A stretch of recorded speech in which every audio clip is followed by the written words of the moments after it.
Today, we're going to be talking about how you can stop living paycheck to paycheck. Depending on where you look, there are many studies and statistics that say how much people are spending on things they don't need, how much debt the average American has, and how many adults are not saving enough for retirement.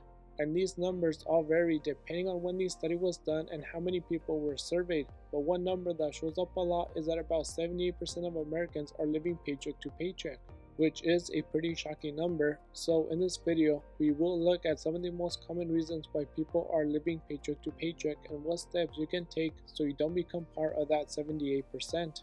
Now, the first step you must take in order to break the cycle of living paycheck to paycheck is taking responsibility and acknowledging you are in the position you are because of you and the actions you have taken up until this point. Now, I'm sure this isn't what you expected as step 1, but this is important because when you put blame on someone else or something else, your future depends on them changing the way they are. But if you put blame on yourself, your future depends on you making the change. So instead of blaming your employer, the government, or the economy for living paycheck to paycheck, you should hold yourself accountable. Now, yes, I understand there are things that happen out of your control, and this could be a reason you are struggling financially. But if you plan and prepared for the unexpected, then when something does come up, you wouldn't have to rely on debt. The second step you will need to take is getting on a budget. And the purpose of a budget is pretty simple because it is just you telling your money where to go instead of wondering where all of your money went. If you don't learn how to budget and allocate your money early on, then it doesn't matter how much money you make because you will always find yourself living paycheck to paycheck. For example, if you look at this chart, we can see that about 34% of people who are making between $50,000 and $75,000 are living paycheck to paycheck. But then we also see that 23% of people making between $75,000 and $100,000 are living paycheck to paycheck, and 16% of people making between $100,000 and $200,000 are still living paycheck to paycheck. Now, you would think as we move into higher income brackets, we would see almost no one living paycheck to paycheck, but that is not the case. So that just goes to show that it doesn't matter how much you're earning, you will continue to live paycheck to paycheck until you can get a hold of your finances, and that begins with a budget. The first thing to do when setting up your budget is list where all of your income is coming from and how much you earn every month. Let's say you have a job and that job pays you a salary of $3,500 every month. And then you also have a side hustle like an online business or driving for Uber, and that makes you around $500 per month. So your total income per month is $4,000. And for this example, we will stick with only two sources of income, but if you receive tips, interest, or any other form of income, you should list that in this section.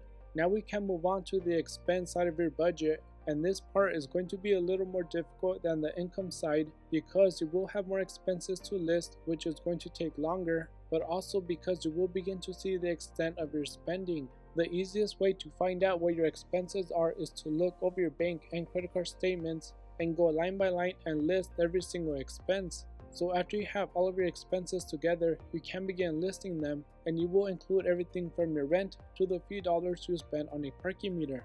So let's say after you have listed everything, your expenses come out to around $4,000. That means you are living paycheck to paycheck. However, if your total expenses are over $4,000, then that's even worse because now you are using debt to make up the difference. And when you continue that over a long period of time, you can find yourself deep in debt, which is not a position you want to be in. Ideally, you want to increase your income and at the same time decrease your expenses. And normally it is easier to decrease your expenses because you simply cut out whatever you're overspending on. If you're overspending on shopping, then just cut back on that and you should see improvement right away. Now, increasing your income can be a little more difficult because you cannot just walk into your boss's office and demand a raise. Well, I guess you could, but unless you make a strong argument why you should get a raise, then chances are you will not get a raise that easily. So now your options are to work overtime at your current job, find another job that pays you more, or you start a side hustle. All of these are great ways to increase your income, but as I said before, this might take longer. So let's talk about the easiest way you can increase the amount of money you have left over at the end of the month, and that is by decreasing your expenses. So let's assume your rent is $1,500 per month. If you get a roommate, then you just reduce your rent by half. Or if you move back in with your parents, you could be saving $1,500 more every month. So just by doing that one thing, you could be saving anywhere from $9,000 to $18,000 per year. And that's just one thing. If you begin shopping around for better deals, you cut back on dining out, or you reduce how much you spend on shopping, then you could be saving a lot more. The goal is to maximize how much money you have left over. But if you begin cutting back wherever you can and your expenses are still more than your income, or you are still close to break even, then you are not doing enough, so you must continue looking for ways to cut back on your expenses. Then, after you have been tracking your expenses for 2 or 3 months, you will have a good idea of how much money is coming in and how much is going out, and then you can begin to set spending targets. For example, you could allocate 50% of your income for necessities, which would be things like car insurance, rent, and groceries. Basically, everything you need would fall into this category. Then you could have 5% going towards entertainment, which are things like dining out, going to the movies, or going to a concert. Next, you could have savings for a big purchase. Maybe you're thinking of buying a house in the future, so that would be a great example of a big purchase. So 10% of your income can be saved for this. Then 10% can go towards your emergency fund to cover things like a car repair or a medical emergency, and then the remaining 25% of your budget would go towards investments like stocks or real estate. Now, this is one example of how to break down your budget for different categories, but this is not a one-size-fits-all. There are so many people who give you different percentages and they make it seem like you must go based off those numbers, but that doesn't make sense because there's so many factors that you don't share with that person.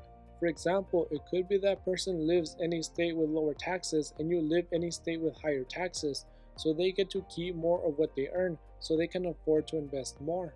Or maybe you have kids and you live somewhere with a high cost of living like San Francisco, so your necessity section could be more like 65%. The point of this example is to help you understand how to allocate your money within your budget, not to throw some numbers at you and tell you to follow them blindly. Also, when you're just getting started, you might not have enough income for everything you would like, so maybe you have to put a big purchase on hold and use that money for something else. So, once you become better with managing your finances and maximizing how much money you have left over, you can move on to step number 3, which is to begin investing. Increasing your income by working more hours or getting a higher paying job is a great way to increase your income at the beginning, but there's a limit on how much you can increase your income this way. The reason is, there's only so many hours in a day you can work, and that puts a cap on your earned income. But when you invest, those investments will be working for you morning, evening, and night, 365 days a year. And there's no limit on how many investments you can have. So that means the income you receive in the form of dividends, rental income, and capital gains has no limit.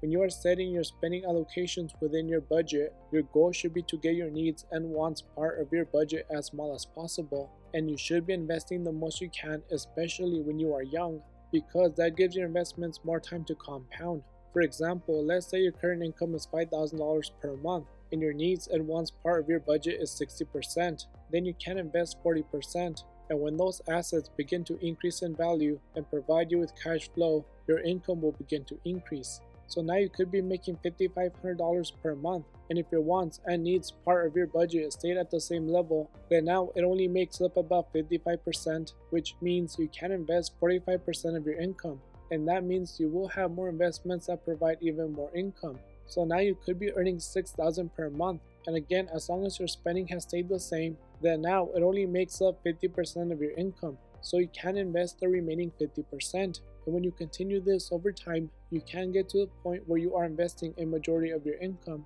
and that's how you become financially independent. What you don't want to do is increase your spending as your income goes up, because then you will end up like those people who are making $200,000 or $300,000 and are barely getting by. So that brings us to step number 4, and that is don't fall victim to lifestyle inflation, or in other words, live within your means. When you begin earning more, it's very easy to begin spending more. But when you increase your expenses along with your income, you will end up like the estimated 24% of people who are making over $100,000 and are living paycheck to paycheck. For example, there could be someone who has an average income and they live in a nice 3-bedroom house and they drive average cars, but after some promotions or their business begins earning more, they now have more money coming in, so they begin spending more. So maybe they move into a bigger house in a gated community and they go buy brand new cars, and they cannot have this big new house with all the old furniture, so guess what? They go buy new custom furniture to fit the new house. And it just becomes this never-ending cycle of earning more and spending more, and this is exactly why there's people making over $200,000 and they are still living paycheck to paycheck. So, with that being said, these are some easy steps you can take that will help you break the cycle of living paycheck to paycheck.